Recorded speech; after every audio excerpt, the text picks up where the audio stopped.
बेटी की सतरंगी शादी। मालिक, बहुत रात हो गई है। अभी तक मनीषा बिटिया दफ्तर से घर नहीं आई। अरे डोंट वरी रामू, आ जाएगी। समझदार और पढ़ी लिखी लड़की है, ऊपर से अपने फौजी बाप की तरफ बहादुर भी है। तुम जाकर खाना लगाओ रामू, वो आती ही होगी। जी मालिक। मनीषा मनोहर की इकलौती बेटी थी। मनीषा की माँ का उसके बचपन में ही स्वर्गवास होने और मनोहर के फौजी होने के कारण मनोहर ने अपनी बेटी को बिल्कुल लड़कों के जैसा ही पाला था। उस दिन देर रात को मनीषा का इंतजार करते हुए मनोहर और उसका नौकर रामू बात कर ही रहे थे कि मनीषा अपनी कार में ऑफिस से घर आती है।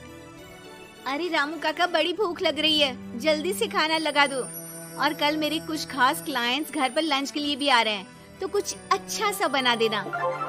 और बताओ मनीषा बेटा, ऑफिस का काम कैसा चल रहा है? एकदम जबरदस्त चल रहा है पापा। इनफैक्ट कल की प्रेजेंटेशन में तो मैंने 2 करोड़ की डील फाइनल कर दी और अगले हफ्ते हमारी कंपनी नया प्रोडक्ट लॉन्च करने वाली है।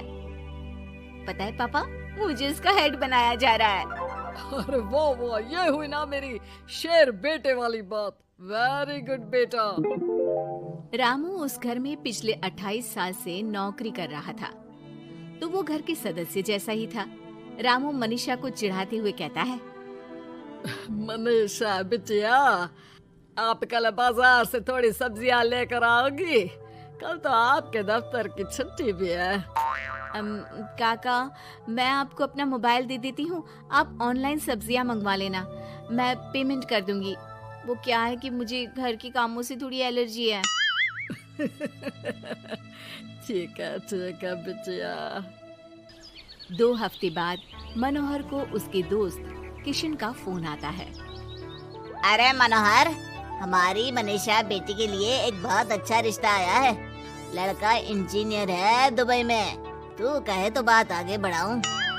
हाँ, रिश्ते की बात तो आगे बढ़ा ही सकते हैं, लेकिन लड़के वालों की कुछ शर्तें भी तो होंगी ना, मतबला लेन देन वगैरह। अरे यार, लेन देन जैसी तो कोई शर्त नहीं है उनकी। बस लड़की पढ़ी लिखी और घरेलू होनी चाहिए, जो कि यहाँ इंडिया में अपने सास ससुर की सेवा करे और घर संभाल सके। अरे यार किशन, तू तो मनीषा को जानता ही है। पढ़ी लिखी और जिम्मेदार तो है वो, लेकिन घर के नहीं बाहर के कामों में मुझे नहीं लगता कि वो मानेगी। लेकिन फिर भी मैं उसे पूछ के बताता हूँ तुझे। मनोहर अपनी बेटी से उसके लिए आए रिश्ते की बात करता है और उसे लड़के वालों की शर्त के बारे में भी बताता है, जिस पर मनीषा कहती है, पापा आप तो जानते हैं ना कि मुझे घर के कामों में कोई इंटरेस्ट नहीं है और आपने मुझे पढ़ा लिखा के अपने पैरों पे खड़ा होना सिखाया। क्या इस दिन के लिए कि एक दिन मैं शादी करके किसी का घर संभालूं?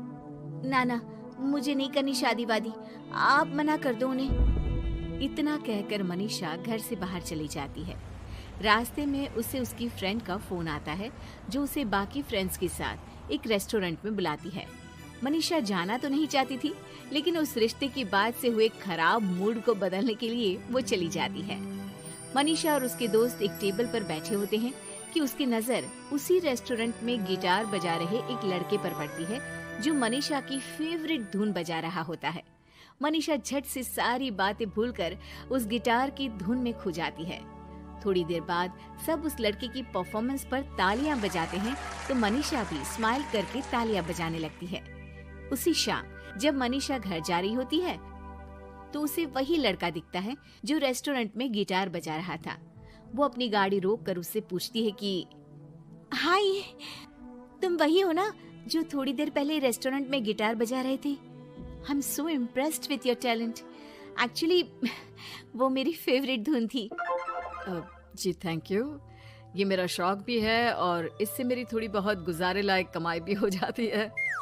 अच्छा, और क्या करते हो? जी मैं कॉफी बहुत अच्छी बनाता हूँ।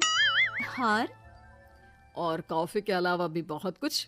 एक्चुअली मुझे खाना बनाने का बहुत शौक है और खाली समय में या तो मैं गिटार बजाता हूँ या फिर कुकिंग करता हूँ। इसी तरह बहुत देर तक बातें करते करते दोनों एक दूसरे को अपना नंबर देते हैं और फिर धीरे धीरे पहले उनके बीच गहरी दोस्ती और फिर प्यार हो जाता है।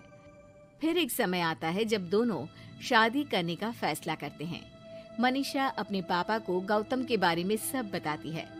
मनोहर को गौतम बहुत अच्छा तो नहीं लगता, लेकिन अपनी इकलौती बेटी की खुशी के लिए वो हाँ कह देते हैं। दोनों की शादी हो जाती है और एक दिन, अरे गौतम बेटा, क्या बात है, बहू रानी तो आते ही दफ्तर जाने लगी।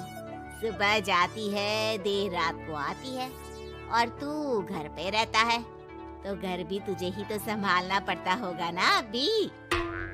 जी आंटी जी, वो मेरा काम कुछ कम ही चल रहा है, और घर चलाने के लिए किसी को तो दफ्तर जाना ही पड़ेगा ना, तो मनीषा ही चली जाती है, और मैं घर पे रहकर सारा दिन करूँगा क्या, तो घर ही संभाल लेता हूँ। हाँ बेटा, कह तो तू सही रहा है, लेकिन समाज को क्या कहेगा? समाज के भी कुछ नियम कायदे होते हैं, लेकिन यहाँ तो उल्टी ही गंगा बह रही है। अच्छा, मैं तो चलती हूँ बेटा। रात को मनीषा घर आती है तो गौतम उसे कहता है कि सुनो, आज हरलीन आंटी आई थी, कह रही थी कि आसपास के लोग बातें बनाने लगे हैं कि तुम मर्दों की तरह काम पे जाती हो और मैं औरतों की तरह घर संभाल रहा हूँ। हाँ, पर तुम तो जानती ही हो ना कि मैं शादी से पहले से जॉब कर रही हूँ, तो फिर अब अचानक से मैं खुद को कैसे बदलूं? एक काम करते हैं, तुम कुछ महीनों के लिए घर से ही ऑनलाइन सारा काम कर लो, और हो सके तो घर के काम ट्राई भी कर लो, और मैं बाहर जाकर अपने लिए पक्की नौकरी ढूंढता हूँ। मनीषा मान जाती है और फिर शुरू होती है उनकी नई दिनचर्या। ये लो गौतम, तुम्हारा नाश्ता, चाय और टोस्ट। ये टोस्ट है या किसी नक्शे का काला प्रिंट आउट? अरे मेरी माँ, चाय में चीनी डालते हैं, नमक नहीं। ठीक है, मैं क्या करूं? चीनी और नमक एक जैसे ही तो दिखता है ना। तुम्हें खाना है तो खाओ, वरना ऐसे ही जाओ। अच्छा, तो तुम्हारी क्वालिफिकेशंस क्या है? क्या काम आता है तुम्हें? जी, मैंने वैसे तो बीकॉम किया है, लेकिन काम का कोई एक्सपीरियंस नहीं है। एक्चुअली मेरे पेरेंट्स ने ज़बरदस्ती मुझे ये डिग्री करवा दी थी। मुझे तो गिटार बजाना ही पसंद है सर। ठीक है मिस्टर गौतम, जब हमारी कंपनी को किसी गिटार परफॉर्मेंस की जरूरत होगी तब आपको बुला लिया जाएगा। फिलहाल के लिए आप जा सकते हैं। जॉब ना मिलने के दुख में मुख लटकाए गौतम घर आता है तो देखता है कि अरे ये क्या मनीषा, सारा घर बिखरा पड़ा है, और ये किचन की ये हाल। अरे सब ठीक तो है ना? सब ठीक है गौतम, बस मुझे भूख लगी थी तो सोचा कुछ बना के खा लूं, लेकिन मुझे कोई सामान मिल ही नहीं रहा था, और फिर पता चला कि गैस भी खत्म हो गई है और मुझे सिलेंडर बदलना नहीं आता। अच्छा, क्यों ना हम बाहर से ही खाना मंगवा ले? हाँ, अच्छा ये तो बताओ, तुम इतने उदास क्यों लग रहे हो? अरे क्या बताऊं, मुझे नौकरी नहीं मिली, लगता भी नहीं कि मिलेगी कभी। दोनों उदास होकर एक दूसरे की तरफ देखते हैं, फिर थोड़ी देर बाद हंस पड़ते हैं। मुझे लगता है हमें वही काम करना चाहिए जो हमें अच्छे से आता है। कल से मैं ही ऑफिस जाया करूंगी। और मैं हमारा ये प्यारा सा घर संभालूंगा।